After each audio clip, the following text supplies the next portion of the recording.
Ma copine a dit, mes amis pensent que tu n'es qu'un boulet. J'ai hoché la tête. Alors, arrête de me traîner. Je suis parti sans discuter.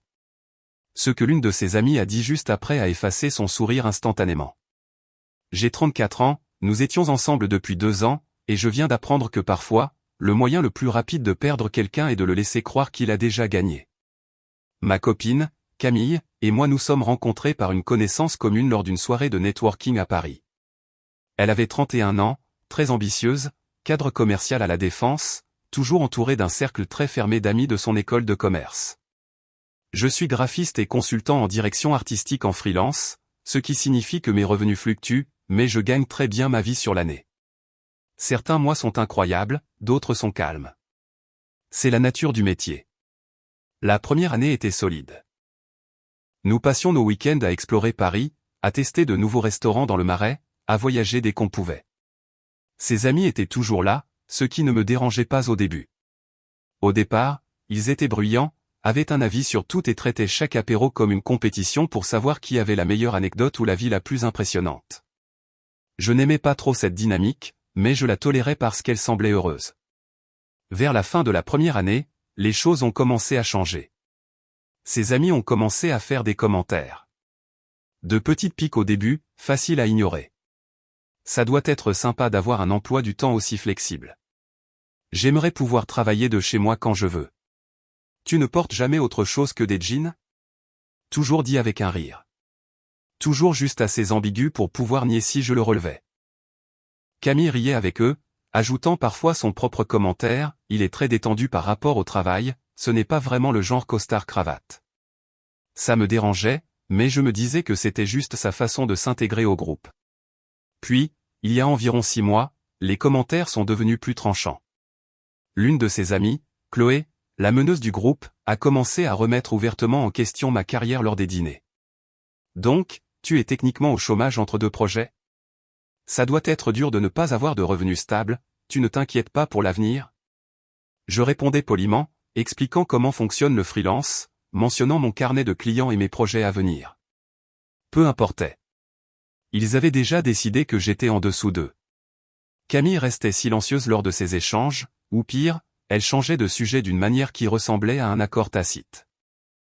J'ai commencé à décliner les invitations aux sorties de groupe, lui disant que j'avais des deadlines, ce qui était souvent vrai.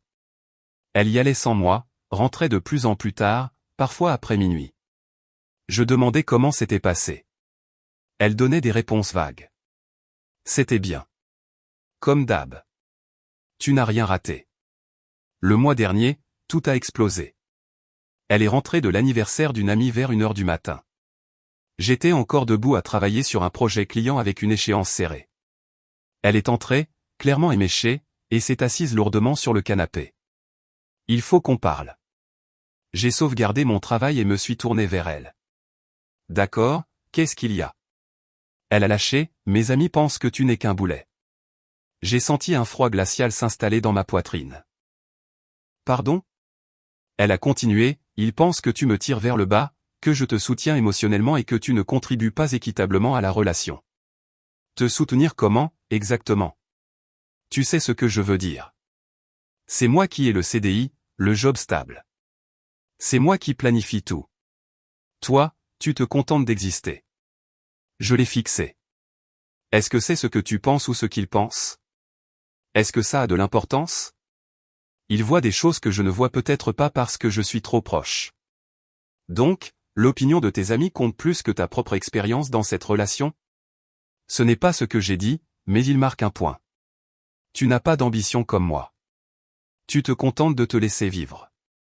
J'ai répliqué, j'ai des clients qui me paient très bien pour un travail spécialisé. J'ai une carrière. Elle ne ressemble juste pas à la tienne. Quand est-ce que c'est devenu un problème? Ça a toujours été un problème. Je ne voulais juste rien dire pour ne pas te blesser. Mais ça ne te dérange pas de le dire maintenant. Je suis honnête. Ils m'ont aidé à voir que je mérite quelqu'un qui a la même énergie que moi, quelqu'un qui ira loin. J'ai hoché la tête lentement, me sentant étrangement calme. Alors ne me porte plus. Quoi? Si je suis un boulet, un poids mort? Arrête de me porter. Problème résolu. C'est tout? Tu ne vas pas te battre pour nous? Me battre pour nous? Tu viens de me dire que tes amis t'ont convaincu que je ne vaux rien et tu as été d'accord avec eux. Pourquoi je me battrais exactement? Tu déformes mes propos. Vraiment? Parce qu'on dirait que tu as décidé que je n'étais pas assez bien et que tu utilises tes amis comme couverture pour tes propres doutes. Elle a commencé à rétro-pédaler. Je n'ai pas dit que tu n'étais pas assez bien. Je dis qu'on n'est peut-être pas compatible à long terme. D'accord. Alors ne le soyons plus. Tu abandonnes juste comme ça. Non, j'accepte ce que tu viens de me dire. Tu ne respectes pas ma carrière. Tu ne respectes pas ma façon de vivre. Tes amis ne me respectent pas du tout, et tu t'es laissé influencer. Il n'y a rien à sauver ici. Je me suis levé, je suis allé dans la chambre et j'ai commencé à faire un sac. Elle m'a suivi, soudainement paniquée. Où est-ce que tu vas? À l'hôtel ce soir. Je trouverai une sous-location cette semaine. On réglera la logistique plus tard. Tu pars sérieusement pour une seule conversation? Ce n'était pas une seule conversation. C'était des mois de petites attaques que tu as finalement admis être intentionnelles. Je nous fais juste gagner du temps à tous les deux. C'est ridicule. Tu es dramatique. Peut-être. Mais je suis aussi honnête. Tu veux quelqu'un qui correspond à ton énergie et à ton ambition? Va le trouver. Je ne vais pas passer une autre année à être comparé aux copains de tes amis et jugé insuffisant. J'ai fini de faire mes bagages, j'ai pris mon ordinateur portable et mes affaires de travail. Elle pleurait maintenant, disant qu'on devrait parler davantage, qu'elle ne le pensait pas comme ça. Je suis passé devant elle pour aller vers la porte. Dis à tes amis qu'ils ont gagné. Je suis parti avant qu'elle ne puisse répondre. Mise à jour 1. Je suis resté à l'hôtel cette nuit-là, j'ai à peine dormi, repassant la conversation en boucle, analysant chaque mot, me demandant si j'avais surréagi. Au matin, je m'étais convaincu que j'avais pris la bonne décision. Si quelqu'un vous dit qui il est, croyez-le. Elle m'a dit que je n'étais pas suffisant. Tout le reste n'était que du bruit. J'ai trouvé un studio meublé en sous-location au mois dès le mercredi. Petit, dans le centre, pas idéal, mais fonctionnel. J'ai commencé à déménager mes affaires de son appartement les jours suivants pendant qu'elle était au travail. J'ai laissé mes clés sur le comptoir lors de mon dernier passage.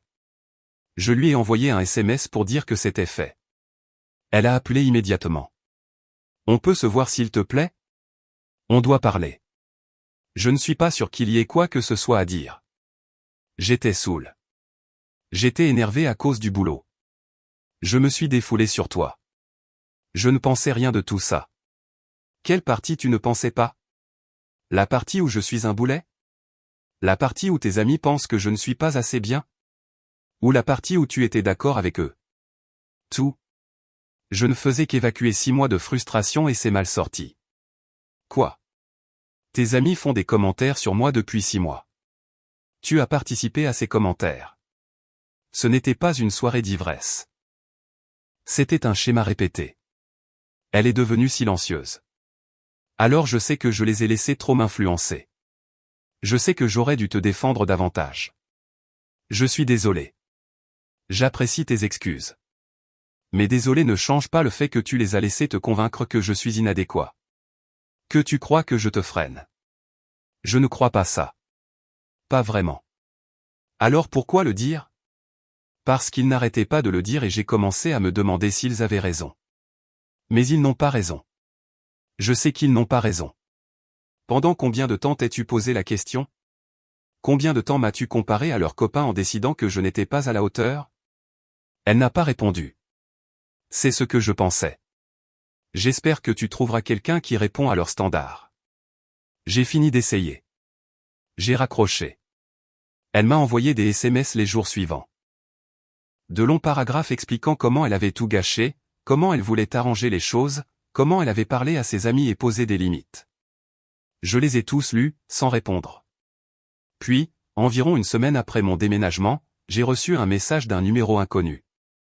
C'est son amie, celle de l'école de commerce. Il faut qu'on parle. Appelle-moi. J'ai failli l'effacer, mais la curiosité l'a emporté, j'ai appelé. Merci d'avoir rappelé, a-t-elle dit. Elle avait l'air différente qu'en soirée, moins théâtrale. Qu'est-ce que tu veux? Je voulais m'excuser et t'expliquer quelque chose que tu devrais savoir. Je t'écoute.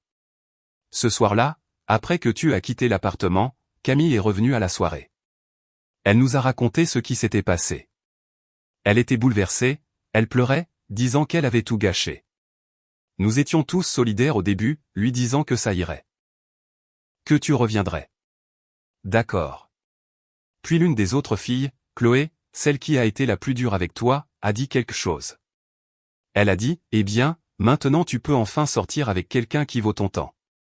Comme si ton départ était une grande opportunité. Ça ne m'étonne pas. Mais voilà le truc. Ta copine s'est figée, complètement bloquée. Elle a regardé cette fille et a dit, qu'est-ce que tu viens de dire? Et la fille a répété, toute fière d'elle. Elle a dit, maintenant elle peut trouver quelqu'un avec une vraie ambition, un vrai succès, quelqu'un de son niveau. Et Camille l'a juste fixé. Puis elle a dit très calmement, je viens de perdre quelqu'un que j'aime parce que je t'ai écouté. Toute la pièce est devenue silencieuse. Puis elle est partie. Elle est juste sortie. Je l'ai suivie. Je n'ai rien dit. On a parlé sur le parking. Elle s'est effondrée. Elle a dit qu'elle nous avait laissé l'empoisonner contre toi pendant des mois. Qu'à chaque fois qu'on faisait un commentaire, elle te défendait moins et te remettait plus en question. Qu'elle avait commencé à te voir à travers nos yeux au lieu des siens. Pourquoi tu me dis ça?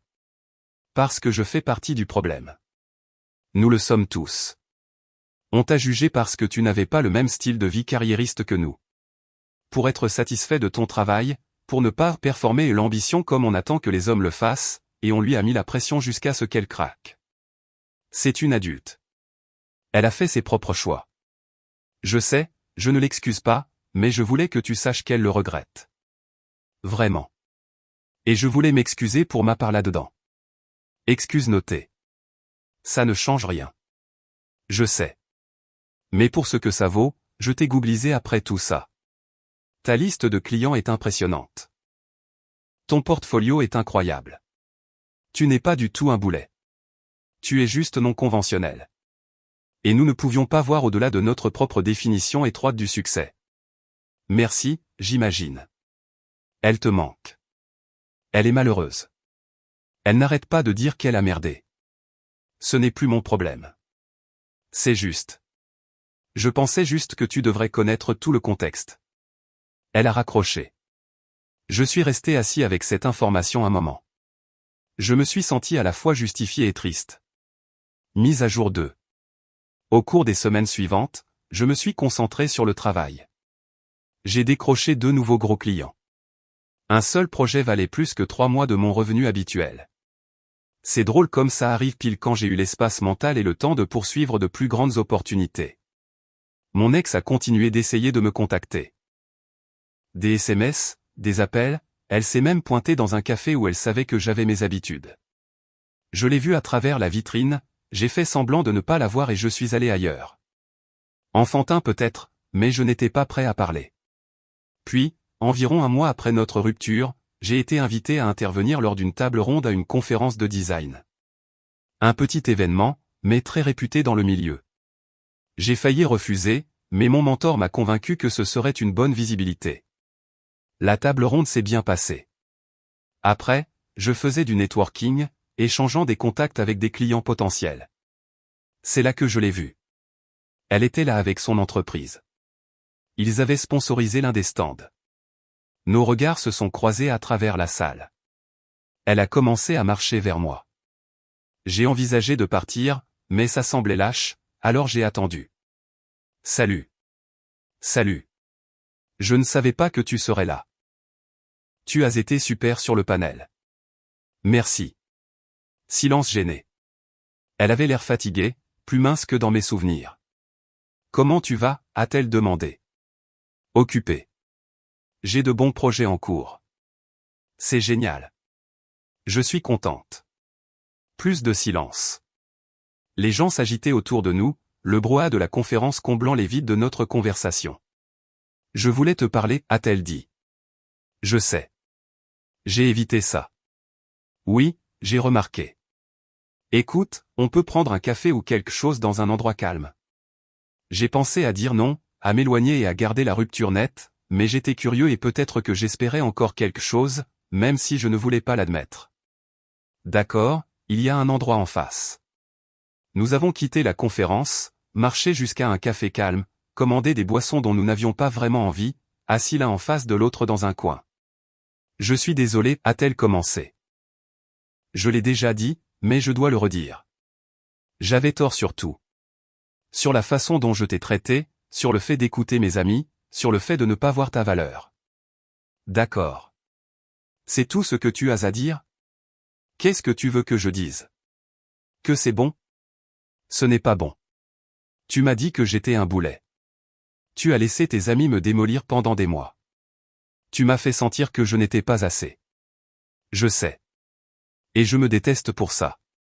J'ai passé le dernier mois à réaliser à quel point je t'ai pris pour acquis. À quel point tu étais bien pour moi. Était. Au passé. Elle a tressailli. Oui. Était. Parce que j'ai tout gâché. Alors quoi maintenant? Tu t'excuses et on est censé revenir à la normale? Non, je ne m'attends pas à ça. Je voulais juste que tu saches que je le vois maintenant. À quel point j'avais tort. À quel point j'ai laissé l'opinion des autres compter plus que ma propre expérience. Tu n'as jamais été le problème. C'était moi. Tes amis l'étaient. Mes amis faisaient partie du problème. Mais c'est moi qui ai écouté. C'est moi qui ai laissé leur jugement devenir mon jugement. C'est ma faute. J'ai bu une gorgée de mon café. J'avais l'air heureux quand tu m'as vu aujourd'hui à la conférence. Tu as remarqué? Oui. C'est parce que je suis heureux. Ou du moins j'y arrive. Je ne marche plus sur des œufs en me demandant si je suis assez performant ou assez ambitieux ou assez impressionnant pour les standards de quelqu'un d'autre. Je fais juste mon travail et je vis ma vie. Je suis contente. Tu mérites ça. Toi aussi. Mais tu ne le trouveras pas si tu continues à laisser tes amis définir ta valeur et celle des autres. Je sais. J'ai pris mes distances avec eux depuis cette nuit-là. Depuis que j'ai réalisé ce qu'ils avaient fait à ma perception de toi. Bien. Ils ont l'air toxiques. Ils le sont. Ou du moins cette dynamique l'est. Je ne sais pas si je peux réparer ces amitiés ou si j'en ai même envie. Nous avons parlé encore 1 heure de ce qui avait mal tourné, de ce que nous aurions pu faire différemment, de s'il y avait une voie à suivre. À la fin, nous savions tous les deux qu'il n'y en avait pas. Trop de dégâts, trop de ressentiment de mon côté, trop de culpabilité du sien. J'espère que tu trouveras quelqu'un qui te voit comme tu mérites d'être vu, a-t-elle dit alors que nous nous levions pour partir. J'espère que tu apprendras à te voir clairement au lieu de te voir à travers les yeux des autres. Nous nous sommes serrés brièvement dans les bras, maladroits et tristes. Puis nous sommes partis chacun de notre côté. Mise à jour 3. C'était il y a 3 mois. Nous ne nous sommes pas parlé depuis. J'ai entendu par des connaissances communes qu'elle est en thérapie, qu'elle travaille sur sa tendance à vouloir plaire à tout le monde et sur pourquoi elle a laissé ses amis l'influencer autant. Tant mieux pour elle. Sincèrement. J'ai recommencé à faire des rencontres. Rien de sérieux pour l'instant, mais je rencontre des gens qui respectent ce que je fais et n'essaient pas de me changer en clone d'entreprise. C'est rafraîchissant. La semaine dernière, j'ai croisé l'une de ses amies. Pas Chloé la chef de meute, mais une fille de la périphérie de ce groupe. Nous étions au même restaurant, à des tables différentes. Elle est venue me voir alors que je partais. « Salut, je peux te parler 1 seconde ?» Je me suis tendu. Bien sûr. Je voulais juste te dire que je suis désolé pour la façon dont on t'a traité. On a été critique et cruel et tu ne méritais pas ça. Merci. Ça compte pour moi.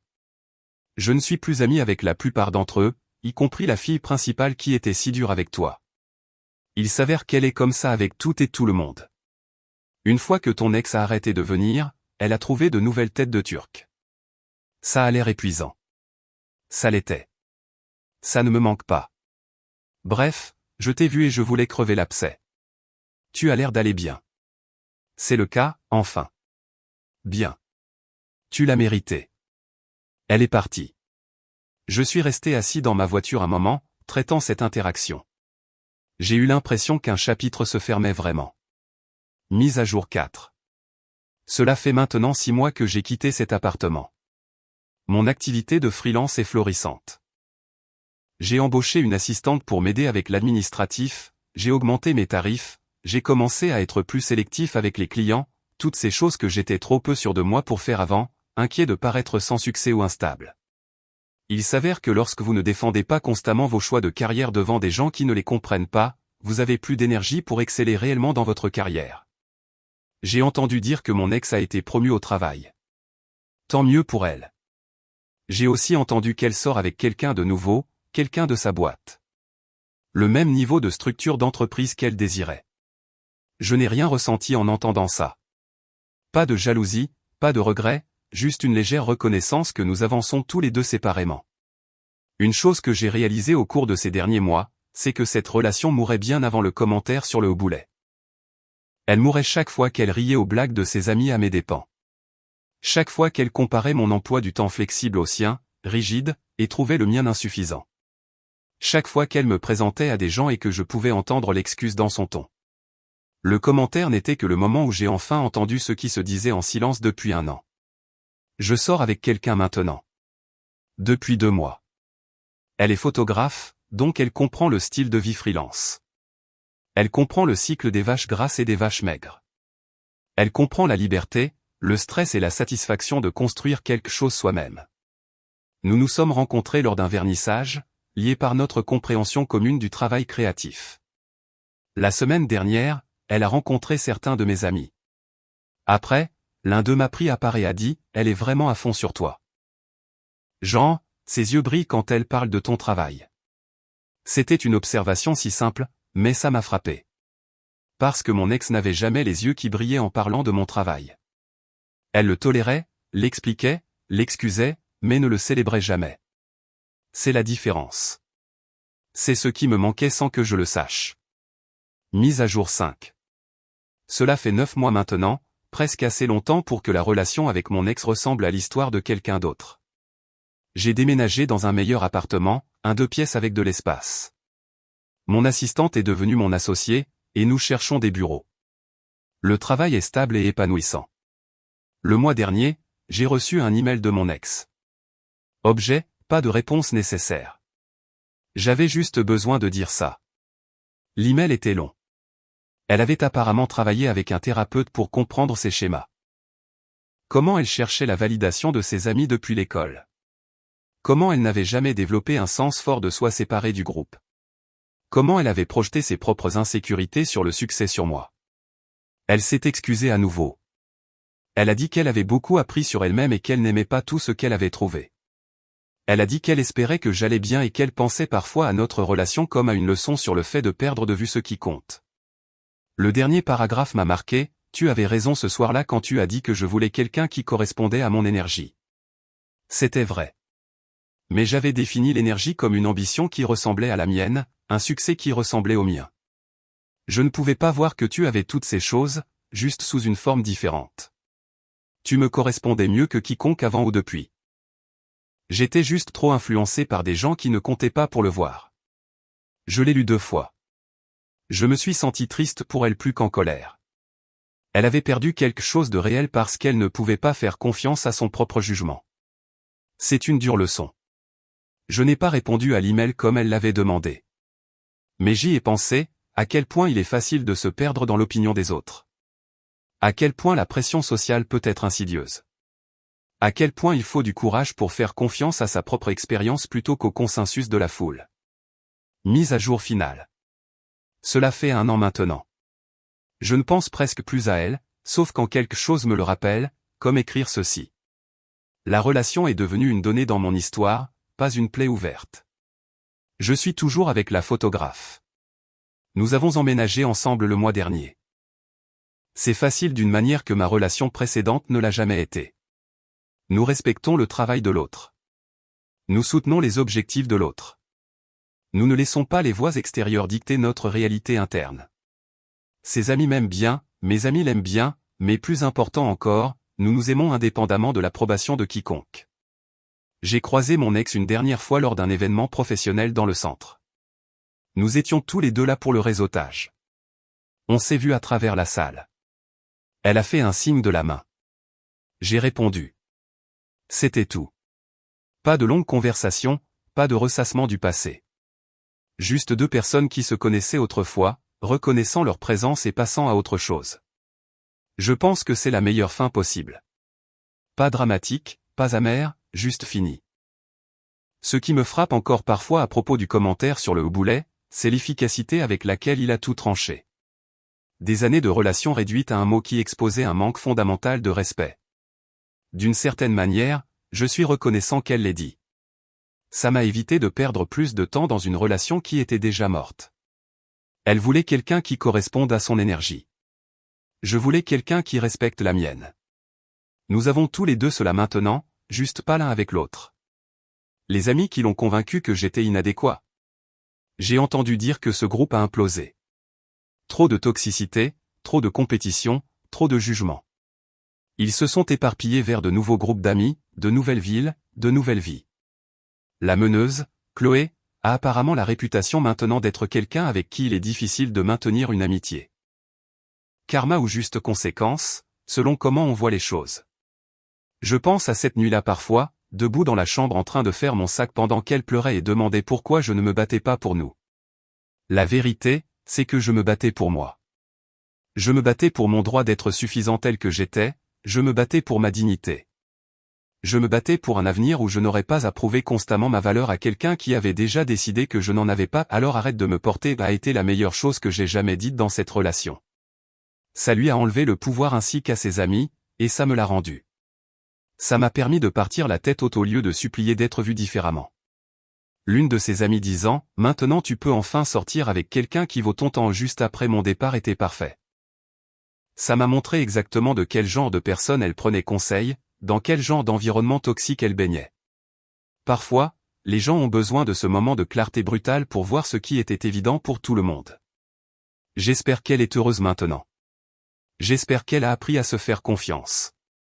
J'espère qu'elle a trouvé des amis qui la construisent au lieu de démolir tout le monde autour d'eux. Je l'espère sincèrement. Mais surtout, j'espère qu'elle a appris que laisser d'autres personnes définir vos relations est le moyen le plus rapide de les détruire. Quant à moi, j'ai appris que partir avec dignité vaut mieux que de se battre pour des miettes de respect, à chaque fois. J'ai appris que la bonne personne célébrera votre chemin, ne le comparera pas aux autres. J'ai appris que Boulet en dit plus sur la personne qui le dit que sur la personne qu'elle décrit. Et j'ai appris que parfois, les poubelles se sortent toutes seules. Il faut juste être prêt à lâcher prise.